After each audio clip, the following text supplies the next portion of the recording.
চাঁদা সড়ক পরিবহনের চাঁদা যেটা বলা হয় সেভাবে আমি চাঁদা এই দেখছি না। সেটা হচ্ছে সেটা পরে করবে। সেটা হচ্ছে বাস মালিক সমিতি আছে, আবার শ্রমিক সমিতিগুলিও আছে, ফেডারেশন আছে। তারা তাদের কল্যাণে, এটা একটা অলিখিত বিধির মতো কোনো কোনো সময় তাদের কল্যাণেই তারা এটা ব্যয় করে, বিধায় কালেক্ট করে তাদের সম্মতিতে। চাঁদা আমি ওইটাকে বলতে চাই যে কেউ দিতে চায় না বা তাকে বাধ্য করা হচ্ছে, সেটা হলো চাঁদা।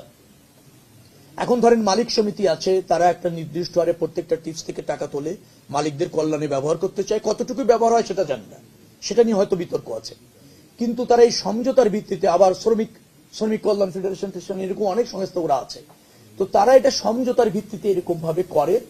সেখানে আবার প্রাধান্য পায় যখন যার প্রভাব থাকে ওই মালিকদের মধ্যে, অথবা দলের প্রভাবও থাকে, যে দল ক্ষমতায় থাকে সেই দলের শ্রমিক সংগঠনদেরও একটা আধিপত্য থাকে, এটা আছে। কিন্তু এইটা চাঁদা আকারে আমাদের কাছে দেখার সুযোগ হচ্ছে না, কারণ তারা সমঝোতার ভিত্তিতে করছে। চাঁদাবাজি এরকম যদি কেউ করতে আসে তার কোনো সুযোগ নেই, কোনো সুযোগ নেই। আজ আমরা 4টি মন্ত্রণালয়ে গিয়েছি, 4টি। প্রথমে গিয়েছি সেতু মানে ব্রিজ সেতু ভবনে গিয়েছি, তারপর আমরা রেল ভবনে গিয়েছি। সেখানেও তাদের দায়িত্বশীল যারা আছেন, যারা বিভাগকে ফাংশন করাচ্ছেন, সরকারের বা রাষ্ট্রের হয়ে কাজ করছেন, রাষ্ট্রের প্রতিষ্ঠান হিসেবে কাজ করছেন, মন্ত্রণালয় হিসেবে কাজ করছেন, বিভাগ হিসেবে কাজ করছেন, তাদের কাছ থেকে বেশ কিছু জিনিস জ্ঞাত হয়েছে।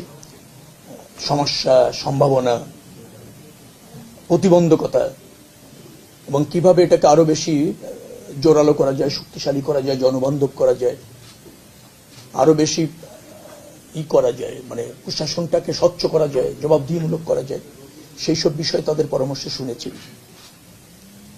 তো আমরা মনে করছি যে আকাঙ্ক্ষা নিয়ে এদেশের মানুষ এই সরকার অর্থাৎ বাংলাদেশ জাতীয়তাবাদী দলের প্রতি আস্থা রেখে জনরায় দিয়েছিল, এবং তার পরিপ্রেক্ষিতে যে সরকার গঠিত হয়েছে তাদের বিশেষ প্রত্যাশা রয়েছে জনগণের, এবং বিশেষভাবে কাজ করারও প্রয়োজন রয়েছে রাষ্ট্রের। প্রথমে 17 বছর একটা ফ্যাসিবাদী শাসন চলেছে, মানুষ অধিকার থেকে বঞ্চিত হয়েছে, রাষ্ট্র সরকার একাকার হয়ে গিয়েছে।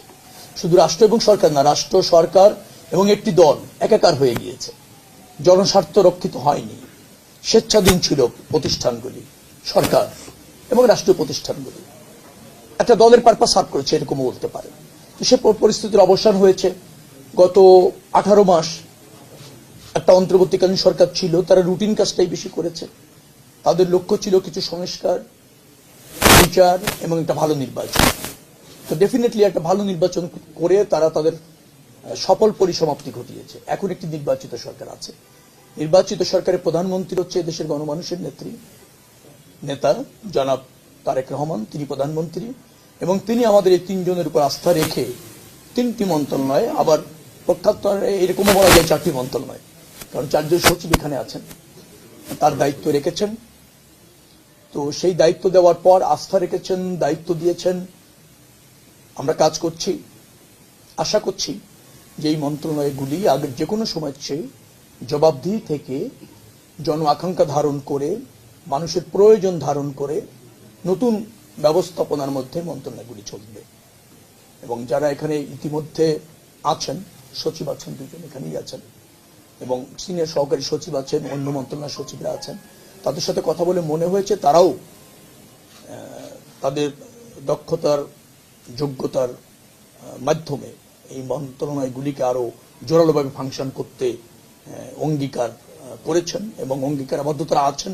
কিছু প্রতিবন্ধকতা ছিল, অতীতে হস্তক্ষেপ ছিল, সীমাবদ্ধতা ছিল, যার ফলে হয়তো খুব ভালোভাবে ফাংশন করেনি, কিন্তু এখন থেকে নতুনভাবে ফাংশন করবে। অনেক সমস্যা আমরা চিহ্নিত করেছি, অনেক প্রস্তাবনাগুলি আমাদের কাছে আছে। আজকে মনে হয় 2য় দিন আমাদের এখানে আসা। আমার মনে হয় যে যদি আপনাদের আমরা এটুকু বলতে চাই যে আমরা খুব ভালোভাবে শুরু করতে পেরেছি এবং খুব ভালোভাবে এগোতে পারবো বলে মনে করছি। সবকিছু এখনো পর্যন্ত আমরা জ্ঞাত হতে পারিনি। তো যেখানে যেখানে মনে করা হয়েছে যে না এখন সিদ্ধান্ত নেওয়া যায়, ইতিমধ্যে আমরা সেই সিদ্ধান্তগুলি নিতে চলেছি, বলবো আমি নিয়েছি, আমি এটা বলবো না, নিতে চলেছি। প্রধানমন্ত্রী এই পর্যন্ত মনে হয় আজকে নিয়ে 2 বার আমাদের সাথে বসলেন। কালকে রাত্রে আমাদের 3 জনকে ডেকে এনে আবার কথা বলেছেন, নির্দেশনা দিয়েছেন। সেভাবে আমরা এগোচ্ছি। আশা করছি যে ভালো ব্যবস্থাপনা প্রতিষ্ঠিত হবে ইনশাআল্লাহ এই নতুন সরকার হাত ধরে অথবা নতুন সরকারের যাত্রার মধ্যে দিয়ে। ওখানে আমাদের খাল খননের যে সিদ্ধান্ত হয়েছে, খাল খননের সাথে যুক্ত 4টি মন্ত্রণালয়, সেই 4টা মন্ত্রণালয়ে প্রধানমন্ত্রীর কার্যালয়ের তদারকিতে সম্ভবত সর্বশেষ হচ্ছে পানি সম্পদ মন্ত্রণালয়কে প্রধান করে পরিবেশ, পানি সম্পদ, কৃষি, এলজিআরডি, এই 4টি মন্ত্রণালয়ের সমন্বয়ে, কারণ এখানে অনেকগুলি বিষয় আছে। খাল দখল হয়েছে, তো সেই খালগুলি, ওই খালটি ওই জায়গা কার দখল, মানে কাদের, তারা ওইটাকে ভ্যাকান্ট করার রাখে, অন্য মন্ত্রণালয় করতে পারবে না। তো ওই 4টা মন্ত্রণালয় সমন্বয় করে যেখানে খালগুলি দখল হয়েছে আগে দখলমুক্ত করতে হবে, যেখানে পুনর্খননের প্রয়োজন সেখানে পুনর্খনন করতে হবে, যেখানে ধরেন বর্জ্য গিয়ে পুনর্খনন করছেন, একটু পরে আবার গিয়ে বর্জ্য পড়ে সেটা অব্যবহারযোগ্য হয়ে যাচ্ছে, আবার ভরাট হয়ে যাচ্ছে, তো সেখানে আবার বর্জ্য ব্যবস্থাপনা আধুনিকীকরণ করা অথবা খালটা যাতে তাড়াতাড়ি ভরাট না হয়ে যায়, নিয়মিত মেইনটেন্স করার যে বিষয়গুলি আছে সেইগুলি নিয়ে 7 দিনের মধ্যে একটা কর্ম পরিকল্পনা দাঁড় করাতে বলা হয়েছে। 7 দিন পর থেকে ওইটার কার্যকরী করার জন্য প্রয়োজনীয় পদক্ষেপ নিয়ে যারা দায়িত্বশীল আছেন তারা কর্ম পরিকল্পনা নিয়ে কাজ করবেন। যেমন উনি রেলটাকে সম্প্রসারণ করতে চান, রেলের সেবা এটা প্রতিষ্ঠিত করতে চান, আবার প্রসারিত করতে চান প্রথমত। দ্বিতীয়ত হচ্ছে আমাদের দেশেই আমাদের ইঞ্জিন তৈরি করা যায় কিনা, অথবা আমাদের যে বগিগুলি আছে সেটা মেইনটেইন করা হয় কিন্তু সেটা তৈরি করা যায় কিনা সে ব্যাপারেও উনি বলেছেন, কারণ এটা অনেক ব্যয়বহুল হয়। আবার ধরেন যেটাকে বলা হয় দীর্ঘসূত্রিতা আছে এগুলি ইম্পোর্ট করার জন্য, ইঞ্জিন আসছে বগি আসছে না, বগি আসছে বা রেল লাইন হচ্ছে না, রেল লাইন অনেকটা বানানো হয়েছে কিন্তু সেই অনুপাতে রেল চালু করা যাচ্ছে না। এই যে সমন্বয়হীনতা, সেগুলিকে কিভাবে দ্রুততম সময়ের মধ্যে দেশের সক্ষমতা কিভাবে বাড়ানো যায় আর সমন্বয় করে কিভাবে এটাকে সেবার মান, দীর্ঘসূত্রিতা বলতে আমি বুঝাচ্ছি, ধরেন এমনও আছে যে কাজটি একসাথে টেন্ডার হলে করা যেত একত্রে, কিন্তু একটা টেন্ডার এখন হয়েছে, আরেকটা 6 মাস পরে হয়েছে, আরেকটা 1 বছর পরে হয়েছে, এখন অলরেডি লাইন হয়ে গিয়েছে, ট্রেন লাইন, কিন্তু ইঞ্জিন আসছে বগি নেই, বগি আসলে ধরেন ইঞ্জিন নেই, এরকম একটা সমন্বয়হীনতা। তো সেটাকে একটু কমপ্লিটলি করার। আর হচ্ছে চিটাগাং থেকে ঢাকার দূরত্ব কি ঠিক আছে, কিন্তু অল্প সময়ের মধ্যে কিভাবে এটা করা যায়। তারপর প্রথম শ্রেণী দ্বিতীয় শ্রেণীর যে সমস্ত টিকিট কেটে মানুষ যাত্রী সেবা পাচ্ছে না, একেবারে জরাজীর্ণ অবস্থা, বসার মতো পরিবেশ নেই। এই ঈদের সময় গিয়ে 25% টিকিট বেশি দেওয়া হয় যাত্রীদের লাঘব দূর করবার জন্য, কারণ প্রচুর যাত্রী যেতে চায়, কিন্তু তারা গিয়ে আবার প্রথম শ্রেণী সহ এসি রুমে ঢুকে যাদের মতো দখল করে বসে আছে, কেউ তাদের নিয়ন্ত্রণ করতে পারছে না। একটা স্বেচ্ছাচারিতার মাধ্যমে একটা চাপ তৈরি হয় রেলের প্রতি। সেইগুলি কিভাবে ম্যানেজ করা যায় সেগুলি প্রধানমন্ত্রী নিজে বলেছেন। উনি রেলটার উপর খুব গুরুত্ব দিয়েছেন এবং অন্যান্য আমাদের মন্ত্রণালয় যে সমস্ত জায়গাগুলিতে কাজ করার সুযোগ আছে উনি জ্ঞাত আছেন, সে ব্যাপারে আমাদেরকে দ্রুততম সময়ের মধ্যে প্রয়োজনীয় পদক্ষেপ নিতে নির্দেশ দিয়েছেন। তার মধ্যে হচ্ছে সড়কের শৃঙ্খলা ফিরিয়ে আনা, সড়ক মানে পরিবহনে শৃঙ্খলা ফিরিয়ে আনা।